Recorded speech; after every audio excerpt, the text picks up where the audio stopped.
Saan po pumunta ang Panginoong Hesukristo after ng crucifixion? Kasi before resurrection, merong 3 days.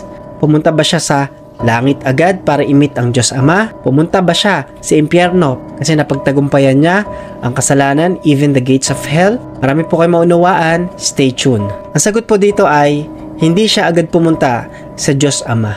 At hindi rin siya pumunta sa impyerno para pahirapan. Dahil doon sa it is finished, yung tetelestai, wala na po, bayad na, tapos na, wala nang pag-aalay pang magaganap uli. Doon sa krus na pagtagumpayan na niya yun. Kaya hindi po totoo na siya ay pumunta sa hell at doon siya pinahirapan. Ito ang isang malinaw na nangyari po. Lucas chapter 23 verse 42 hanggang 43. Pagkatapos ay sinabi niya, Jesus, alalahanin niyo ako kapag naghahari na kayo. Sumagot si Jesus, sasabihin ko sa iyo ang totoo. Ngayon din ay makakasama kita sa paraiso.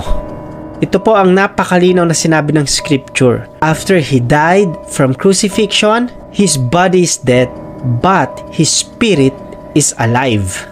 1 Peter 3:18, for Christ also suffered once for sins, the righteous for the unrighteous, that he might bring us to God, being put to death in the flesh, but made alive in the spirit.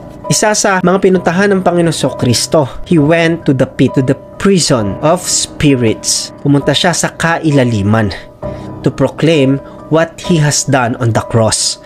1 Peter 3:19, in which he went and proclaimed to the spirits in prison because they firmly did not obey. Yung spirits po dito, kapatid, pwede mag-refer sa fallen angels o doon sa mga nagrebelde sa Panginoon, sa hindi sumunod sa Diyos.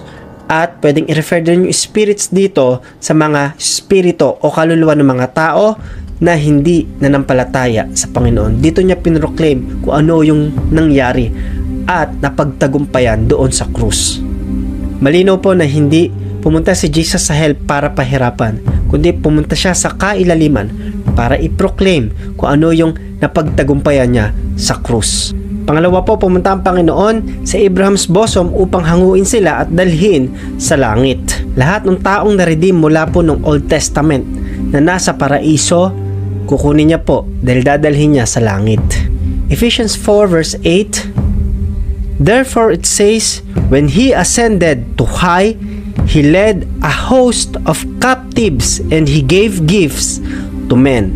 Diba po, sobrang linaw na siya po ay pumunta doon sa paraiso upang hanguin yung mga na-redeem na tao simula ng Old Testament. Abraham, Jacob, Isaac, David, Daniel. Pangatlo, Jesus defeated and caged our spiritual enemy, yung devil, yung death, and the curse of sin. Kaya po nakakulong ang mga fallen angels dun sa abyss, sa kailaliman, dahil sa ginawa ng Panginoong Hesukristo. At yung mga fallen angels na yon, mga spirits po na yun, mga demons po na yon, papakawalan sa end times. Pero mananalo pa rin ang Panginoon kasi nga napagtagumpayan na ng Diyos po yan at talunan na si Satan.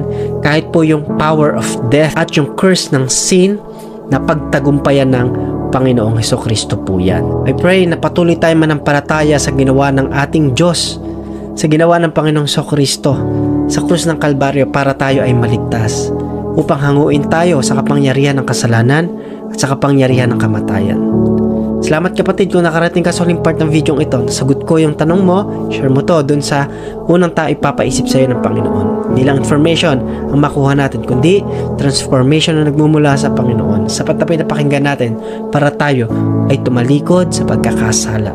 Pagsampalatayanan natin yung ginawa niya sa krus. Panginoong Hesus, salamat sa ginawa niyo sa krus ng Kalbaryo. Yung para sa amin ay kinuha niyo para kami ay magkaroon ng mabuti at maayos na kalagayan, para magkaroon ng kagalingan sa aming mga karamdaman. Kahit sa kapangyarihan ng kamatayan, kami ay mawala. Salamat sa ginawa niyo, Panginoon.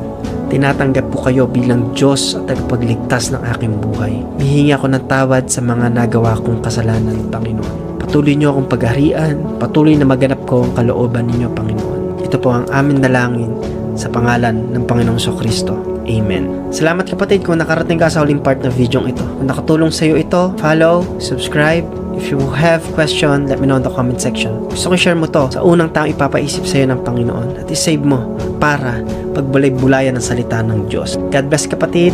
Ito ang inyong lingkod, Pastor Gab Bueno. God bless po.